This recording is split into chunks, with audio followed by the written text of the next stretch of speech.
Atlante, bonjour. Bonjour. C'est fait, le gouvernement a acté le fait que les Français reprendront le chemin du travail à partir du 11 mai, et ce, à vélo. Justement, nous vous écoutons à ce sujet. Oui, effectivement, donc tout le monde à vélo, c'est ça le progrès 2020. Donc en ce moment, enfin, à partir du déconfinement, on sera limité à 100 km à la ronde. Et puis avec le vélo, bah, on sera limité à 10 km, quoi, hein. Donc super. Donc j'ai entendu aussi que le gouvernement projetait de donner 50 euros à qui voudrait réparer son vélo. Bon, tant mieux, ça a toujours 50 euros de récupérer sur les impôts exorbitants que certains d'entre nous payent. Donc effectivement, tous les Français vont pédaler. Alors c'est vrai, pédaler, c'est bon pour la santé, pour le cœur, pour les poumons, etc. J'ai entendu que dans certaines villes comme Grenoble, ils vont encore élargir les pistes cyclables pour respecter la distance de sécurité là, de 10 mètres entre chaque cycliste.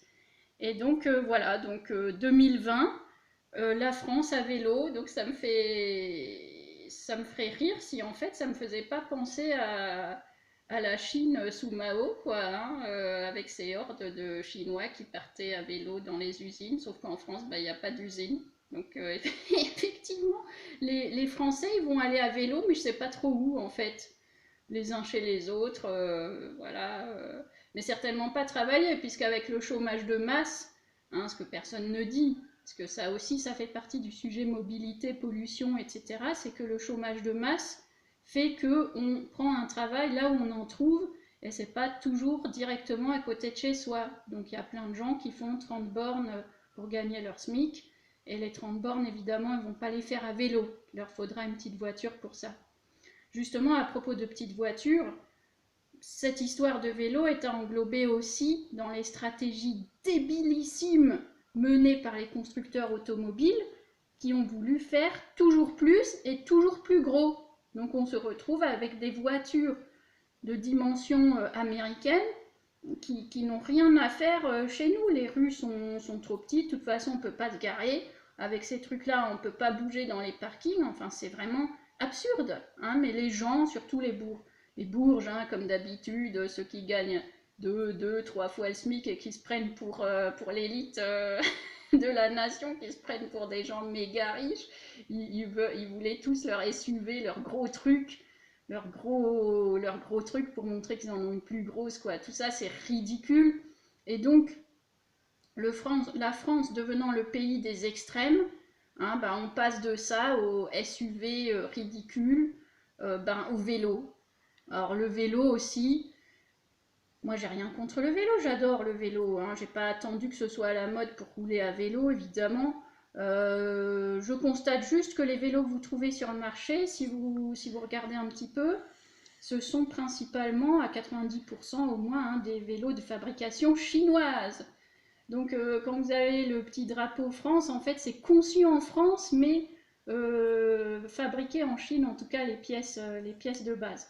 Et éventuellement monté en France, bon, ce qui n'est pas bien compliqué, hein, parce que le vélo c'est pas non plus une technologie de pointe. Et justement à propos de technologie et de technique, les vélos actuels qu'on trouve sur le marché sont vraiment l'illustration parfaite de la régression technique, puisqu'ils sont de plus en plus grossiers, de plus en plus lourds, et finalement, et en plus de plus en plus cher, alors que finalement, autrefois, hein, moi j'avais le vélo de ma grand-mère, qui était léger, hein, je le portais au doigt comme ça, on savait faire, hein, on savait faire avec des grandes roues, il roulait tout seul, hein. Maintenant, les vélos que vous avez, de style hollandais, là, ou je ne sais quoi, c'est du vélo chinois grossier, de base, voilà, et qu'on va vous vendre 600 euros, quoi. Et vous allez être content parce que, en fait, sur votre vélo, bah, vous allez vous sentir un peu, ce qui est déjà le cas aujourd'hui dans les villes, hein, un citoyen supérieur, un Uber citoyen, quoi, hein. D'ailleurs, beaucoup de gens sur les pistes dans les grandes villes se comportent extrêmement mal, hein. Le civisme n'est pas de mise une fois qu'on est sur sa selle, hein. C'est plutôt le mépris social, là encore, qui s'exprime. en disant bah moi je suis quelqu'un de bien qui défend la planète, moi je roule à vélo, etc. Et puis toi qui es à pied ou en voiture, t'es une merde quoi. Donc on observe ça. On observe ce type de comportement, bah, une fois de plus, hein, de différenciation sociale par le mépris et par des caractéristiques parfaitement ridicules, hein, puisque rien n'est plus naturel que de rouler à vélo, il n'y a pas de raison de prendre sa bagnole pour faire 1 kilomètre. Ah mais si, c'est vrai qu'il y a des gens qui prenaient leur bagnole pour aller chercher le pain au coin de la rue. Et puis maintenant, en fait, c'est les gens qui font plus 3 pas à pied parce que aussi, ils ont peur à pied. Dans les rues de France, on a peur de marcher. Donc c'est vrai que le vélo, pour certains, notamment les étudiantes, c'est assez sécurisant. Donc vous voyez que finalement, autour de cette simple mesure, il y a beaucoup de choses, hein, économiques, sociales, sociologiques. C'est pas anodin du tout.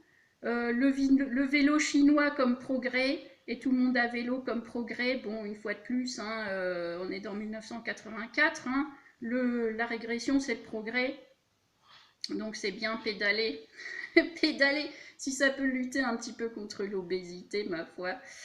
Et puis si vous êtes content d'être dans un pays qui vous fait pédaler, je pense un peu au Shadok aussi, là, ma foi, c'est que vous le méritez bien, au fond.